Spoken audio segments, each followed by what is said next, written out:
It's Patrick at Pals, and today we're continuing on with the install of the 750 carburetor, and we're looking at bench tuning it before we put it onto the car. The first adjustment you need to make is for the transfer slot. Now the transfer slot is this slot right here, and there's another one on this one right here. This is on your primaries. Chuck released that valve. You can see now that this valve has got just enough room, 20 thousandths on that transfer slot. Now, we're going to hold it up to the light, and the way you measure the secondaries is by the amount of light that goes through. You want it to be the same on both, and if you look at these, it is the same. Now you've got the primary and the secondary slots set properly.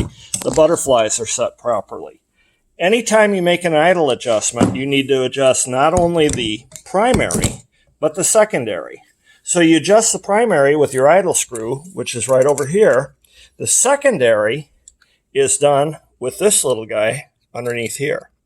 You have to make them in equal measurements. So if you do a quarter turn on the primary, you need to do a quarter turn on the secondary to keep the carburetor balanced.